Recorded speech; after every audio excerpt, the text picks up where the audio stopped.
अच्छा ठीक है, फिर आगे चलते हैं और कुछ और मेथड्स की बात करते हैं।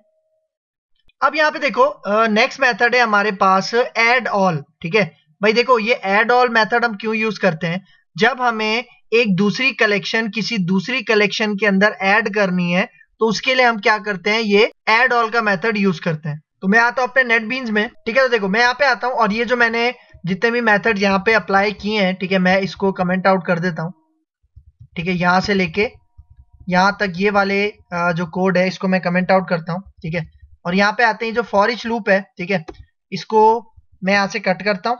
ठीक है, इस लाइन को भी मैं यहाँ से कमेंट कर देता हूँ। ठीक है, और देखो ये जो मेरे पास एरे लिस्ट है, ठीक है, जिसका नाम मैंने AL रखा है, सही है। तो यहाँ पे आता हूँ मैं एक और एरे लिस्ट बनाता हूँ। ठीक है, देखो मैं यहाँ पे आता हूँ, मैं ये जो एरे लिस्ट है, ठीक है, इसको कॉपी करता हूँ। ठीक है, इसको कॉपी करने के बाद मैं इसी के नीचे यहाँ पे इसको पेस्ट करता हूँ और ये जो AL है, ठीक है, एरे लिस्ट, मैं इसका नाम रख देता हूँ AL2। ठीक है, और इसके अंदर मैं कुछ डिफरेंट आइटम्स स्टोर कर देता हूँ।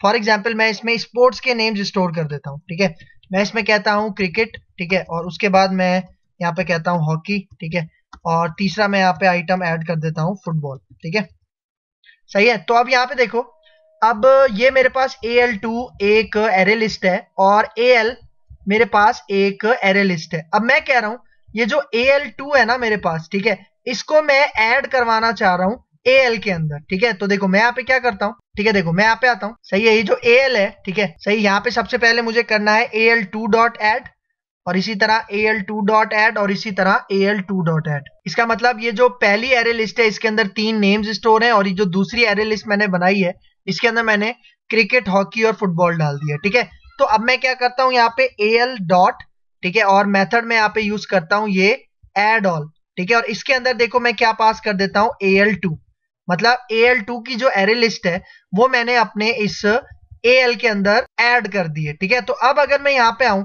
और अब अपनी मैं इस AL को रन करता हूं तो आप इसका रिजल्ट देखना। ठीक है, तो इसको मैं थोड़ा सा ऊपर करता हूं। अब देखो, मतलब ये हमारी वो AL वाली एरे लिस्ट है और ये जो मैंने AL2 के नाम से एरे लिस्ट बनाई थी इसको मैंने अपने AL के अंदर ऐड कर दिया है। ठीक है, और इसके लिए मैंने मेथड कौन सा यूज किया है, ऐड ऑल का मेथड यूज किया है। ठीक है, फिर यहाँ पे देखो ऐड ऑल का हमारे पास एक और ओवरलोडेड वर्जन है। ठीक है, और देखो इसके अंदर हमारे पास 2 पैरामीटर्स हैं। सबसे पहला पैरामीटर्स है इंडेक्स का और दूसरा पैरामीटर है हमारे पास कलेक्शन का, जो भी कलेक्शन में ऐड करना चाह रहा हूं। ठीक है, तो यहाँ पे देखो ये जो इंडेक्स आपके पास पैरामीटर है ये क्यों दिया हुआ है, ताकि अगर हम किसी स्पेसिफिक इंडेक्स के ऊपर अपनी पूरी की पूरी कलेक्शन ऐड करना चाह रहे हैं तो उसके लिए हम ये सेकंड वाला मेथड यूज करते हैं। तो देखो मैं यहाँ पे आता हूं। ठीक है, देखो अभी ये जो मैंने अपनी दूसरी वाली एरे लिस्ट पहली एरे लिस्ट में ऐड की है, तो देखो ये कहां पे ऐड हुई है, ये सबसे एंड में ऐड की गई है। लेकिन मैं कहता हूं कि भाई मुझे ये जो सेकंड वाली एरे लिस्ट थी इसको अपनी पहली वाली एरे लिस्ट के 0 इंडेक्स पे ऐड करना है। ठीक है, तो उसके लिए मैं क्या करूंगा, यहाँ पे देखो, उसके लिए मैं ऐड ऑल यूज करूंगा। ठीक है, और मैं यहाँ पे कहता हूं कि भाई ये जो AL है ना, ठीक है, AL वाली जो एरे लिस्ट है इसके 0 इंडेक्स पे आप ये डाल दो, कौन सी कलेक्शन, AL2 वाली कलेक्शन। इसका मतलब अब ये जो है ना क्रिकेट, हॉकी, फुटबॉल, ये हमारी पहली वाली एरे लिस्ट के ऊपर मतलब टॉप पे 0 इंडेक्स पे स्टोर होगा। तो देखो मैं यहाँ पे आता हूं और अब अगर मैं अपना ये AL आपको फॉर ईच लूप के थ्रू रन करके दिखाऊं, आप इसका रिजल्ट देखना। अब यहाँ पे देखो जो हमारी AL2 है वो 0 इंडेक्स से स्टार्ट हुई है हमारी AL के अंदर, सही है। तो इस तरह से आप ये जो एड ऑल का दूसरा वाला ओवरलोडेड वर्जन है जिसके अंदर इंडेक्स आप स्पेसिफाई करते हो वो आप यूज कर सकते हो। फिर देखो नेक्स्ट मेथड पे चलते हैं। अब देखो अभी जो नेक्स्ट मेथड है इसका क्या नाम है, क्लोन। अब देखो क्लोन का क्या मतलब होता है, कॉपी बनाना। ठीक है, क्लोन का मतलब क्या होता है कि फॉर एग्जाम्पल मेरे पास एक कलेक्शन है, मुझे सेम उसी कलेक्शन की कोई कॉपी बनानी है तो उसके लिए मैं यूज करूंगा क्लोन। तो देखो मैं यहाँ पे आता हूँ, सही, देखो ये वाला जो पोर्शन है, ठीक है, इसको मैं कमेंट आउट कर देता हूँ। ठीक है, ये जो मैंने एक सेकंड एरे लिस्ट बनाई थी, ठीक है, इसको मैं कमेंट आउट कर देता हूँ, जिसके अंदर मैंने स्पोर्ट्स एंटर किए थे, सही है, ये वाली, इसको मैं कमेंट आउट कर देता हूँ। और ये जो फॉर ईच लूप है, ठीक है, इसको मैं ऊपर लेके आ जाता हूँ। ठीक है, इसको यहाँ पे सिलेक्ट करते हैं, यहाँ से इसको कट करते हैं और इसको ले आता हूँ मैं ये जो पहले वाली मेरी एरे लिस्ट है इसके नीचे मैं यहाँ पे पेस्ट कर देता हूँ। ठीक है, और इस विंडो को थोड़ा सा हम नीचे ले आते हैं। ठीक है, तो देखो अब मैं कह रहा हूँ ये जो एरे लिस्ट है ना, कौन सी एरे लिस्ट, जिसके अंदर मैंने ये आदिल, अली और एमन इंसर्ट किया है, मैं चाह रहा हूँ मुझे सेम इसी एरे लिस्ट की एक कॉपी बनानी है। ठीक है, तो उसके लिए मैं क्या करता हूँ, देखो मैं यहाँ पे आता हूँ, ठीक है, मैं यहाँ पे एक एरे लिस्ट बना लेता हूँ इसी तरह से, ठीक है। देखो मैं इसको कॉपी करता हूँ और यहाँ पे एक एरे लिस्ट बनाता हूँ, उसका मैं नाम रखता हूँ AL2, ठीक है। और इसके अंदर मैं कह रहा हूँ कि ये जो पहले वाली एरे लिस्ट है, ठीक है, इसको मुझे क्लोन चाहिए, मतलब इसकी मुझे कॉपी चाहिए, सही है। तो देखो, लेकिन अभी यहाँ पे देखो एरर आ रहा है, क्योंकि देखो ये जो एरे लिस्ट है ये स्ट्रिंग टाइप की है, ठीक है, और मैं इसको स्ट्रिंग टाइप में ही भेज रहा हूँ, लेकिन यहाँ पे एरर आ रहा है। क्यों? क्योंकि मुझे यहाँ पे ना इसकी कन्वर्जन करनी पड़ेगी, ठीक है। कन्वर्जन कैसी करनी पड़ेगी? देखो, आपने al.clone से पहले यहाँ पे स्क्वायर ब्रैकेट ओपन करना है और इसके अंदर ये पास कर देना है, ठीक है। क्योंकि यहाँ पे देखो, यहाँ पे इसको क्लोन को नहीं पता कि भाई जो एरे लिस्ट है ये किस डेटा टाइप के अंदर इसको कन्वर्ट करना है, ठीक है। तो आपने यहाँ पे बता दिया कि भाई इसको एरे लिस्ट स्ट्रिंग में कन्वर्ट करना है और फिर मैं उसी टाइप के वेरिएबल के अंदर इसको स्टोर कर रहा हूँ, ठीक है।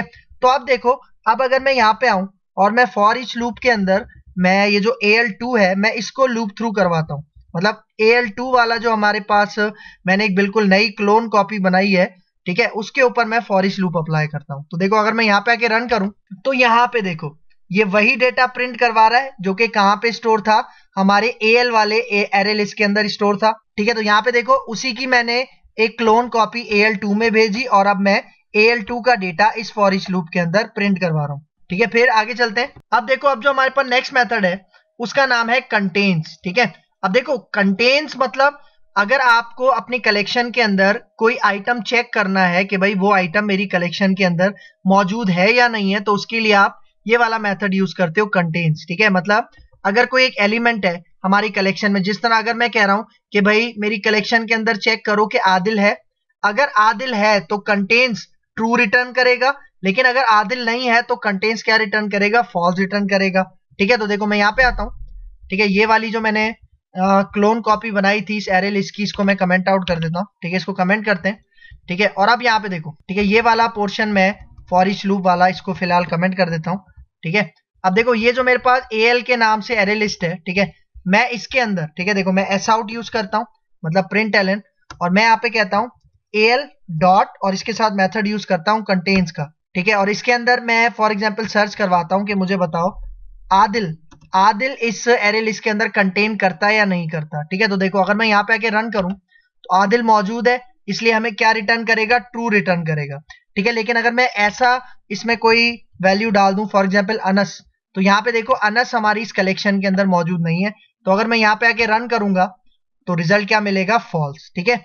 तो इसका मतलब ये जो आपके पास कंटेन्स है ना, आप इसको अपनी कंडीशंस के अंदर भी यूज कर सकते हो। किस तरह से? देखो फॉर एग्जाम्पल मैं यहाँ पे आता हूँ, ठीक है, मैं यहाँ पे इफ कंडीशन लगाता हूँ, ठीक है, और मैं यहाँ पे कहता हूँ कि भाई ये जो AL है, ठीक है, इसके अंदर आपने फाइंड करना है किसको, ठीक है। मैं कहता हूँ फॉर एग्जाम्पल आपने इसके अंदर फाइंड करना है अली को, ठीक है। तो मैं कहता हूँ अगर अली है तो यहाँ पे मैसेज क्या प्रिंट हो जाए? हाय अली, ठीक है, ये मैसेज प्रिंट हो जाए। लेकिन अली अगर कंटेन नहीं करता तो कौन सा पार्ट चलेगा? एल्स का पार्ट चलेगा। और फॉर एग्जाम्पल यहाँ पे मैं मैसेज पास कर देता हूँ, ठीक है, हु आर यू। तो देखो अभी अली मौजूद है ना, ठीक है, अली हमारी एरे लिस्ट के अंदर मौजूद है, तो इसका मतलब इफ वाली कंडीशन ट्रू होगी और रिजल्ट क्या प्रिंट हो जाएगा? हाय अली, ठीक है। तो देखो रन करते हैं इसको, देखो क्या प्रिंट हो रहा है? हाय अली। लेकिन अगर मैं यहाँ पे फॉर एग्जाम्पल जैन के बारे में चेक करूं कि भाई जैन हमारी इस एरे लिस्ट के अंदर कंटेन करता है, तो जैन कंटेन नहीं करता तो एल्स का पार्ट चलेगा और मैसेज क्या आ जाएगा? हु आर यू, ठीक है। तो देखो यहाँ पे आके इसको रन करते हैं, ठीक है, देखो क्या रिजल्ट प्रिंट हो रहा है? हु आर यू यहाँ पे प्रिंट हो रहा है, ठीक है। तो इस तरह से आप क्या कर सकते हो? ये कंटेन्स का मेथड यूज कर सकते हो। फिर आगे चलते हैं। अच्छा आप देखो, अब हमारे पास नेक्स्ट मेथड है इंडेक्स ऑफ। अब देखो इंडेक्स ऑफ क्या करता है, आप इसके अंदर अपने एरे लिस्ट की कोई भी वैल्यू पास करते हो और इंडेक्स ऑफ क्या करता है, वो वैल्यू कौन से इंडेक्स पे मौजूद है आपकी एरे लिस्ट के अंदर, वो इंडेक्स आपको रिटर्न करता है, ठीक है। जिस तरह यहाँ पे देखो, मैं यहाँ पे आता हूँ, ठीक है, देखो ये वाला कोड मैं कमेंट कर देता हूँ, इफ एल्स वाला, ठीक है। तो देखो अब मैं यहाँ पे आता हूँ, फॉर एग्जाम्पल यहाँ पे आके मैं ऐसा आउट करता हूँ, ठीक है, ऐसा आउट लिख के टैप करते हैं, ठीक है। और यहाँ पे मैं कहता हूँ AL डॉट और यहाँ पे मेथड में यूज करूंगा इंडेक्स ऑफ। अब मैं कहता हूँ कि भाई मुझे आप इंडेक्स बताओ अली का, ठीक है। तो देखो अली का इंडेक्स क्या है? अली का इंडेक्स है यहाँ पे 1। तो यहाँ पे देखो क्या रिजल्ट प्रिंट हो रहा है? यहाँ पे 1 रिजल्ट आपके पास प्रिंट हो रहा है। तो ये वाला मेथड अगर आप यूज करना चाहो तो यूज कर सकते हो। देखो फिर इसी से एक मिलता जुलता मेथड है जिसका नाम है लास्ट इंडेक्स ऑफ। अब देखो इंडेक्स ऑफ और लास्ट इंडेक्स ऑफ में डिफरेंस क्या है भाई? देखो सपोज करो कि यहाँ पे देखो आपको पहला आइटम नजर आ रहा है आदिल, ठीक है। अब मैं कहता हूं कि भाई ये वाली जो कलेक्शन है ना, इसके अंदर फॉर एग्जाम्पल आदिल 2 दफा आता है, ठीक है। एक 0 इंडेक्स पे आता है और आदिल आता है यहाँ पे 3 इंडेक्स के ऊपर, ठीक है। तो यहाँ पे देखो अगर मैं यहाँ पे आदिल पास करता हूं, ठीक है, तो इंडेक्स ऑफ पता है क्या करेगा, इंडेक्स ऑफ ये चेक करेगा कि आदिल हमारी एरे लिस्ट के अंदर फर्स्ट टाइम कब आया है, उसका इंडेक्स नंबर हमें यहाँ पे रिटर्न करेगा, ठीक है। तो देखो अगर मैं यहाँ पे आके इसको रन करता हूं तो देखो ये क्या रिटर्न कर रहा है, 0, क्योंकि इंडेक्स ऑफ क्या करता है, इंडेक्स ऑफ वैल्यू की फर्स्ट अकरेंस को चेक करता है, और फर्स्ट अकरेंस यहाँ पे देखो यहाँ पर है और इसका इंडेक्स नंबर क्या है, 0, ठीक है। लेकिन अगर मैं यहाँ पे लास्ट इंडेक्स ऑफ यूज करता हूं, ठीक है, देखो मैं यहाँ पे कहता हूं लास्ट इंडेक्स ऑफ और इसके अंदर अब मैं आदिल पास करता हूं, तो अब देखो अब ये देखेगा कि आदिल लास्ट टाइम हमारे एरे लिस्ट के अंदर कब अकर हुआ था, कब आया था। तो लास्ट में यहां पे आ रहा है तो इसका इंडेक्स नंबर क्या है, 3 है, ठीक है। तो अगर मैं इसको रन करूं तो देखो ये क्या रिटर्न करेगा, ये 3 आपको रिटर्न करेगा। तो ये कॉन्सेप्ट है आपके पास किसका, इंडेक्स ऑफ का और लास्ट इंडेक्स ऑफ का, ठीक है। फिर आगे चलते हैं। अब देखो अब हमारे पास नेक्स्ट मेथड है जिसका नाम है इज एम्प्टी, ठीक है। भाई देखो इज एम्प्टी आपको बूलियन वैल्यू रिटर्न करता है, सेम उसी तरह जिस तरह कंटेन्स का मेथड आपको बूलियन वैल्यू रिटर्न कर रहा था, ट्रू या फॉल्स। तो देखो अगर हमारी कलेक्शन एम्प्टी है, खाली है, तो इज एम्प्टी क्या रिटर्न करेगा, ट्रू रिटर्न करेगा। लेकिन अगर हमारी कलेक्शन खाली नहीं है तो इज एम्प्टी क्या रिटर्न करेगा, फॉल्स रिटर्न करेगा, ठीक है। मतलब इसको भी हम कंडीशन वगैरह के अंदर यूज कर सकते हैं। किस तरह से, यहाँ पे देखो मैं यहाँ पे आता हूं, मैं ये वाली लाइन कमेंट आउट कर देता हूं, कंट्रोल/, और यहाँ पे आते हैं, ठीक है। देखो मैं यहाँ पे कहता हूं एस आउट, ठीक है, और इसके अंदर मैं यहाँ पे पास करता हूं एल के साथ मैं यूज करता हूं इज एम्प्टी, ठीक है। तो इज एम्प्टी बूलियन रिटर्न करता है। तो अभी मुझे बताओ ये जो एल है ये एम्प्टी नहीं है, मतलब इसके अंदर 4 वैल्यूज स्टोर है। तो अगर मैं यहाँ पे आके रन करूं तो इज एम्प्टी क्या रिटर्न करेगा, फॉल्स। लेकिन अगर मैं देखो मैं ये चारों वैल्यूज यहाँ से हटा देता हूं, ठीक है। अब देखो अब एरे लिस्ट के अंदर हमारे पास कोई भी वैल्यू मौजूद नहीं है, आइटम मौजूद नहीं है, बल्कि मतलब ये बिल्कुल खाली है, ठीक है। तो अब अगर मैं यहाँ पे आके इसको रन करूं तो आप रिजल्ट देखना, तो देखो ये क्या रिजल्ट रिटर्न कर रहा है, ट्रू रिजल्ट रिटर्न कर रहा है, क्योंकि अभी ये बिल्कुल खाली है। और इज एम्प्टी इसी चीज को चेक करता है, एम्प्टीनेस को चेक करता है, ठीक है। तो मैं कंट्रोल/Z करके वो आइटम्स दोबारा वापस ले आता हूं, ठीक है। इसको कंट्रोल/Z करते हैं, फिर आगे चलते हैं। अब यहाँ पे देखो अब नेक्स्ट मेथड है हमारे पास सब लिस्ट। भाई देखो ये बहुत ज्यादा इंपॉर्टेंट आपके पास एक मेथड है। देखो इसके अंदर क्या होता है, देखो फॉर एग्जाम्पल हमारे एरे लिस्ट के अंदर मल्टीपल आइटम्स हैं, ठीक है। फॉर एग्जाम्पल सपोज करो हमारे एरे लिस्ट के अंदर 10 आइटम्स हैं। अब मुझे क्या करना है, मुझे उसमें से कोई स्पेसिफिक मतलब 3 या 4 मुझे आइटम्स रिट्रीव करने हैं, ठीक है। तो मैं क्या करूंगा, सब लिस्ट का मेथड यूज करूंगा। किस तरह से, यहाँ पे देखो मैं यहाँ पे आता हूं, देखो मैं इसके अंदर मल्टीपल आइटम्स स्टोर करता हूं, ठीक है। फॉर एग्जाम्पल मैं कहता हूं आदिल, ठीक है, आदिल है, अली, एमन, अनस, और यहाँ पे आके मैं फॉर एग्जाम्पल जैन इंसर्ट कर देता हूं, ठीक है। और एक और वैल्यू इंसर्ट कर देता हूं, मैं यहाँ पे कह देता हूं आमिर, ठीक है। तो देखो अब हमारी कलेक्शन के अंदर फॉर एग्जाम्पल कितने आइटम्स स्टोर है, 6 आइटम्स स्टोर है। लेकिन मैं कहता हूं कि भाई मुझे अली से लेके अनस तक का डेटा प्रिंट करवाना है, ठीक है। तो देखो अली का इंडेक्स नंबर क्या है, 1 है, फिर इसी तरह एमन का 2 है, और अनस का आपके पास 3 है, ठीक है। तो देखो मैं यहाँ पे आता हूँ, ठीक है, मैं ये वाली लाइन कमेंट आउट करता हूँ, ठीक है, और मैं यहाँ पे आता हूँ, ठीक है, एस आउट करता हूँ, ठीक है, और यहाँ पे मैं कहता हूँ एल, और इसके साथ मैं एल डॉट, इसके साथ मेथड यूज करते हैं सब लिस्ट, ठीक है। यहाँ पे आओ SUB लिखो, सब लिस्ट आ जाएगा। और मैं कहता हूँ 1 पे कौन है, अली है, और मैं कहता हूँ 3 पे कौन है, 3 पे आपके पास अनस है। तो मैं कह रहा हूँ 1 से लेके 3 तक का डेटा मुझे यहाँ पे उसकी एक लिस्ट निकाल के दो, सब लिस्ट निकाल के दो। तो देखो मैं यहाँ पे आके रन करता हूँ, तो यहाँ पे देखो यहाँ पे 1 पे कौन स्टोर है, अली, ठीक है, 1 पे अली स्टोर है, 2 पे एमन स्टोर है। लेकिन यहाँ पे देखो मैंने 3 पास किया था ना, 3 पे अनस इसने मुझे रिट्रीव करके नहीं दिया, ठीक है। तो देखो 1 का मतलब है स्टार्टिंग इंडेक्स और 3 का मतलब है ऑफसेट, ठीक है। ऑफसेट में क्या होता है कि जो भी 3 इंडेक्स के ऊपर वैल्यू होगी वो हमें रिट्रीव नहीं होगी। तो अगर आप 3 इंडेक्स की वैल्यू रिट्रीव करना चाहते हो तो आप यहाँ पे वैल्यू क्या पास करोगे, 4। तो अगर मैं यहाँ पे आके इसको रन करता हूँ तो देखो अली, एमन और अनस यहाँ पे रिट्रीव हो रहा है, ठीक है। अच्छा, लेकिन अगर मुझे इसको किसी लिस्ट के अंदर स्टोर करना है तो आप क्या करोगे, देखो मैं यहाँ पे आके इसको कमेंट करता हूँ, ठीक है, और मैं यहाँ पे देखो क्या कह रहा हूँ, इसको जरा गौर से देखना, ठीक है। मैं al डॉट सब लिस्ट यहाँ पे यूज करता हूँ। तो देखो सब लिस्ट की यहाँ पे आप रिटर्न टाइप देखो, देखो सब लिस्ट आपके पास एक लिस्ट रिटर्न करता है, मतलब आपके पास 10 आइटम्स की एक एरे लिस्ट है, उसके अंदर से मुझे कोई एक छोटी सी लिस्ट निकालनी है, 3 आइटम्स की लिस्ट निकालनी है, लेकिन वो जो लिस्ट रिटर्न होगी वो किस फॉर्म में होगी, लिस्ट क्लास में होगी। ठीक है, तो देखो मैं सब लिस्ट यूज करता हूं, मैं कहता हूं 1 से लेके 4 तक मुझे एक लिस्ट चाहिए, लेकिन जब मैं इसकी लिस्ट गेट करूंगा तो मुझे यहाँ पे एक लिस्ट क्लास बनानी पड़ेगी। ठीक है, और वो किस डेटा टाइप की होगी, कलेक्शन टाइप की होगी। ये मैं इसके अंदर मुझे पास करना है स्ट्रिंग, और इसका मैं नाम रख देता हूं फॉर एग्जांपल माई लिस्ट। ठीक है, मतलब देखो अपने एरे लिस्ट में से जो भी मैं सब लिस्ट निकाल रहा हूं वो मैं माई लिस्ट के अंदर स्टोर कर रहा हूं, और माई लिस्ट कौन सी क्लास से बिलोंग करती है, लिस्ट क्लास। और देखो लिस्ट क्लास के लिए आपको एक पैकेज इंपोर्ट करवाना पड़ेगा। ठीक है, देखो अगर आपको ये लिस्ट चाहिए तो आपने क्या करना है, आप यहाँ पे टॉप पे जाओगे। ठीक है, ये जहां पे हमने एरे लिस्ट इंपोर्ट करवाई हुई थी ना, लिस्ट भी हमारे पास इसी पैकेज के अंदर मौजूद है। तो मैं क्या करता हूं, देखो मैं एरे लिस्ट हटा के यहाँ पे ऑल लगा देता हूं। ऑल मतलब java.util पैकेज के अंदर जितनी भी क्लासेस हैं सबको मैं इंपोर्ट करवा रहा हूं अपने इस पैकेज के अंदर। ठीक है, तो यहाँ पे देखो जैसे आप ये लिखोगे, देखो लिस्ट के पास यहाँ पे एरर चला गया। ठीक है, और अब मैं इस माई लिस्ट के ऊपर फॉर ईच लूप अप्लाई करता हूं। ठीक है, तो देखो ये जो फॉर ईच लूप हमने नीचे यहाँ पे लिखा था, ठीक है, इसको मैं यहाँ से कट कर लेता हूँ। ठीक है, और इसको मैं ले आता हूँ टॉप के ऊपर। ठीक है, जहाँ पे ये मैंने माई लिस्ट बनाई है। ठीक है, और यहाँ पे आके इसको अनकमेंट कर देते हैं, कंट्रोल/। ठीक है, और अब यहाँ पे ये जो फॉर ईच लूप है इसके अंदर मैं लूप थ्रू किसको करवाऊंगा, ये जो मेरी माई लिस्ट है। और याद रखना कि ये जो माई लिस्ट है ये हमारे पास लिस्ट का ऑब्जेक्ट है, एरे लिस्ट का नहीं है। ठीक है, लिस्ट और एरे लिस्ट में भी थोड़ा सा डिफरेंस है, इसको भी हम आने वाले लेक्चर्स के अंदर कवर करेंगे। ठीक है, तो देखो अब मैं यहाँ पे आके रन करता हूँ, तो यहाँ पे देखो ठीक है हमारे एरे लिस्ट के अंदर 6 आइटम्स थे, लेकिन मैं उसके अंदर से जस्ट 3 आइटम्स की एक सब लिस्ट यहाँ पे माई लिस्ट के अंदर स्टोर कर रहा हूँ, और माई लिस्ट को मैं यहाँ पे फॉर ईच लूप के थ्रू प्रिंट करवा रहा हूँ। ठीक है, फिर आगे चलते हैं, और अब देखो अब हमारे पास लास्ट मेथड है जिसका नाम है टू एरे। अब देखो टू एरे क्या करेगा, हमारी एरे लिस्ट को एरे के अंदर कन्वर्ट करवाएगा। ठीक है, मतलब एरे लिस्ट आपको पता है कलेक्शन है, और एरे आपके पास यहाँ पे एक नॉर्मल डेटा स्ट्रक्चर है। मतलब अगर मुझे अपने एरे लिस्ट को वापस एरे के अंदर कन्वर्ट करना है तो उसके लिए हम यूज करेंगे टू एरे का मेथड। ठीक है, तो उसके लिए देखो किस तरह से काम करेंगे।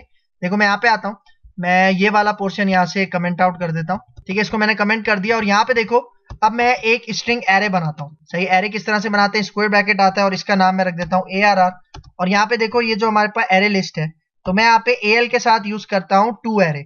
अब यहाँ पे एक चीज नोटिस करो, ये जो टू एरे जब भी आपके एरे लिस्ट को कन्वर्ट करेगा एरे के अंदर तो वो एरे आपका किस टाइप का होना चाहिए, ऑब्जेक्ट टाइप का होना चाहिए। ठीक है, देखो अगर मैं यहाँ पे इस तरह से कन्वर्जन करता हूँ, ठीक है, तो देखो एरर आ रहा है, मतलब मैं जो एरे बनाऊंगा वो स्ट्रिंग डेटा टाइप का नहीं होगा, वो बल्कि ऑब्जेक्ट डेटा टाइप का होगा। और ऑब्जेक्ट के बारे में मैंने आपको बताया था कि जितनी भी क्लासेस हैं उन सब का पेरेंट कौन होता है, आपके पास ये ऑब्जेक्ट क्लास। इसलिए जो मैं एरे बना रहा हूं वो आपके पास क्या है, ऑब्जेक्ट टाइप का है। ऑब्जेक्ट टाइप का क्यों है, क्योंकि हो सकता है कि ये जो एरे लिस्ट है अगर मैंने इसको एरे में कन्वर्ट किया तो हो सकता है कि इसके अंदर डिफरेंट डेटा हो, इसलिए मैंने यहाँ पे ऑब्जेक्ट टाइप का एरे यहाँ पे बनाया है। ठीक है, और अब देखो अब अगर मैं यहाँ पे आऊं और फॉर ईच लूप की मदद से, ठीक है, मैं अपना ये वाला एरे, ठीक है, चूंकि अब ये जो ARR है ये एरे लिस्ट नहीं है, ये एक एरे है, और एरे के बारे में आपको पता है कि एरे क्या होती है, फिक्स लेंथ होती है। ठीक है, तो देखो मैं माई लिस्ट की जगह यहाँ पे ARR पास कर देता हूँ,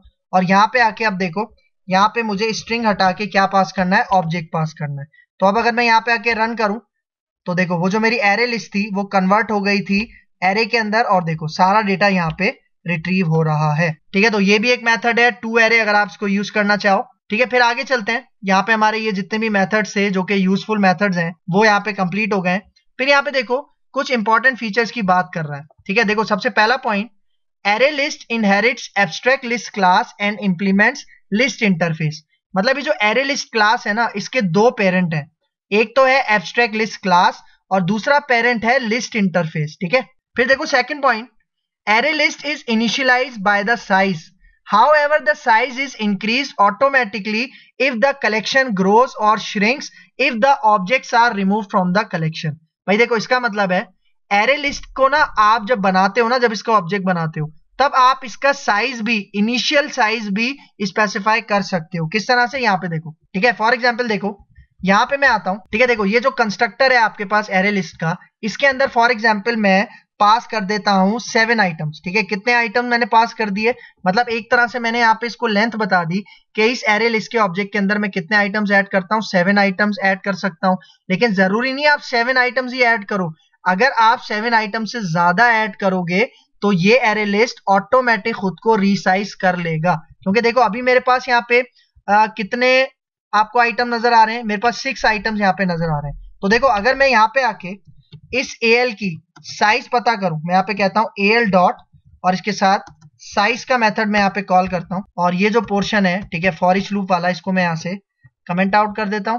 और ये जो मैंने ऑब्जेक्ट के अंदर इसको कन्वर्ट किया था टू एरे में, इसको भी मैं हटा देता हूं, ठीक है। तो देखो अभी मैंने यहाँ पे साइज क्या स्पेसिफाई किया हुआ है 7, ठीक है। लेकिन मैं अभी इसके अंदर कितने आइटम्स ऐड कर रहा हूँ, इसके अंदर मैं 6 आइटम्स ऐड कर रहा हूं। लेकिन जब मैं यहाँ पे आके साइज पता करूंगा ना, तो आप देखना, देखो साइज अभी क्या रिटर्न कर रहा है 6, लेकिन अगर मैं 2 आइटम्स और इसके अंदर ऐड कर देता हूं, ठीक है, फॉर एग्जांपल मैं इसके अंदर नासिर ऐड कर देता हूं, ठीक है, और मैं इसके अंदर एक और आइटम ऐड कर देता हूं, मैं कह देता हूं नोमान, ठीक है।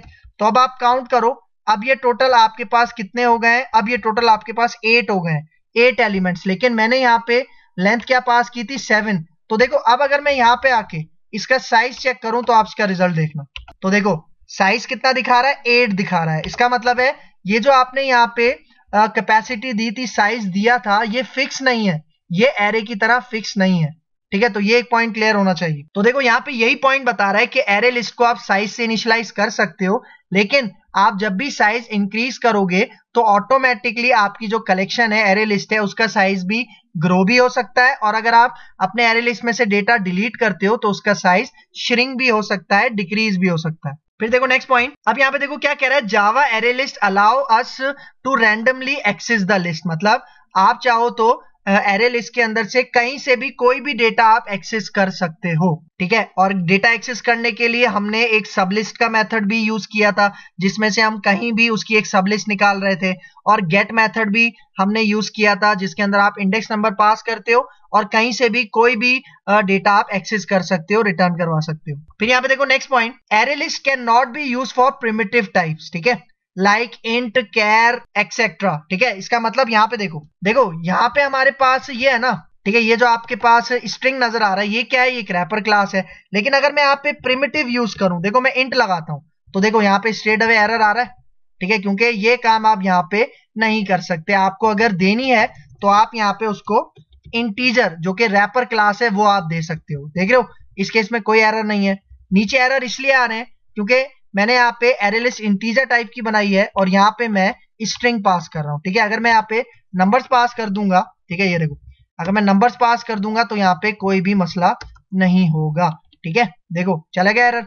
और ये इंटीजर क्या है, ये प्रिमिटिव नहीं है, ये रेफरेंस टाइप है, रैपर क्लास है, सही है। तो एक ये बहुत ज्यादा इंपॉर्टेंट पॉइंट है। तो यहाँ पे यही कह रहा है, array list can not be use for primitive types like int, char, etcetera, we need a wrapper class for such cases. मतलब एरे लिस्ट क्योंकि टाइप सेफ हो सकती है ना, मतलब जेनेरिक क्लास है ये, ठीक है, तो इसके साथ आपको लाजमी, जेनेरिक्स के साथ लाजमी आप रैपर क्लासेस का कॉन्सेप्ट यूज करते हो। फिर देखो लास्ट पॉइंट में कह रहा है, array list in Java can be seen as a vector in C++। भाई देखो अगर किसी ने C++ लैंग्वेज पहले से पढ़ी हुई है तो वहां पे हम एरे लिस्ट वाला काम कौन सी क्लास की मदद से करते थे, वेक्टर की मदद से करते थे। लेकिन जावा में अगर मुझे वेक्टर वाला काम करना है तो उसके लिए हम यूज करते हैं एरे लिस्ट की कलेक्शन क्लास, ठीक है। तो ये था आज का हमारा पार्ट नंबर 2, जिसके अंदर हमने एरे वर्सेस एरे लिस्ट की बात की। तो अगर आपको ये मेरी वीडियो पसंद आई हो, ये लेक्चर समझ में आया हो, तो मेरे चैनल को लाइक कीजिए, शेयर कीजिए, सब्सक्राइब कीजिए और मुझे अपनी दुआओं में याद रखिए। तो मिलते हैं इंशाल्लाह नेक्स्ट लेक्चर के अंदर। तब तक के लिए मुझे दीजिए इजाजत। अल्लाह हाफिज।